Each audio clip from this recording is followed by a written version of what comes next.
Thomas ने एक छोटा सा रेस्टोरेंट खोला था, लेकिन उसे बिल्कुल अंदाजा नहीं था कि उसकी यह दुकान प्राचीन और आधुनिक समय को जोड़ने वाला एक रहस्यमयी दरवाजा है। हर रात अलग अलग दौर के लोग उसकी दुकान पर खाना खाने आते थे, मगर थॉमस को इस बात का एहसास तब तक नहीं हुआ जब तक एक दिन एक महिला योद्धा खाना खाने के बाद भुगतान में सोने का एक भारी भरकम सिक्का छोड़कर नहीं चली गई। थॉमस को उस सिक्के का वजन कुछ अजीब लगा। उसने तुरंत उसे दांत से काट कर देखा और हैरान रह गया, क्योंकि वह सिक्का असली सोने का था। तभी उसे समझ आया कि उसकी यह साधारण सी नूडल्स की दुकान दरअसल एक टाइम चैनल है, जहां से प्राचीन काल के लोग आधुनिक दुनिया में आते हैं। अगले ही दिन थॉमस ने वह सोने का सिक्का बेच दिया और उसे पूरे 1 करोड़ रुपए मिले। इतनी बड़ी रकम देखकर उसके मन में लालच आ गया और उसने फैसला कर लिया कि अब वह आधुनिक ग्राहकों को छोड़कर सिर्फ प्राचीन काल से आने वाले मेहमानों की सेवा करेगा। एक रात एक बूढ़ा आदमी साधारण कपड़े पहनकर धीरे धीरे उसकी दुकान में दाखिल हुआ। उसकी चाल ढाल और बात करने का तरीका देखकर थॉमस समझ गया कि वह कोई विद्वान इंसान है, इसलिए उसने खास तौर पर बड़े प्यार से स्वादिष्ट और सुंदर खाना तैयार किया। बूढ़े ने खाना खाकर थॉमस की खूब तारीफ की, लेकिन उसके पास पैसे नहीं थे। भुगतान करने के लिए उसने अपनी लिखी हुई एक पेंटिंग और कविता थॉमस को देने की पेशकश की।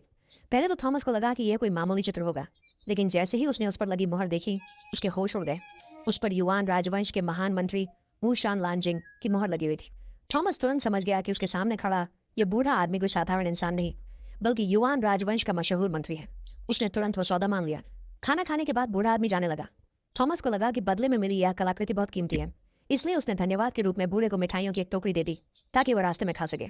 थॉमस की दरियादिली देखकर बूढ़ा बहुत भावुक हो गया और जाते जाते चुपके से अपना पंखा काउंटर पर छोड़ गया। अगले दिन थॉमस वो पंखा लेकर एक एंटीक दुकान पर पहुंचा। वहां मौजूद विशेषज्ञों ने जैसे ही पंखे पर लगी मुहर देखी, वे दंग रह गए, क्योंकि उस पर भी उसी महान मंत्री की मुहर थी और उसकी कीमत कम से कम 100 करोड़ रुपए बताई गई। अगर उसे नीलामी में बेचा जाए तो उसकी कीमत और भी ज्यादा हो सकती थी। थॉमस ये सुनकर पूरी तरह हैरान रह गया। उसने भरोसे के साथ एंटीक दुकान के मालिक को वह पंखा बेचने की जिम्मेदारी सौंप दी। ठीक है छोटे भाई, अब तुम बस अच्छी खबर का इंतजार करो। समय धीरे धीरे बीत रहा था। थॉमस अपनी दुकान में बैठा सोच रहा था कि आज आखिर कौन आने वाला है।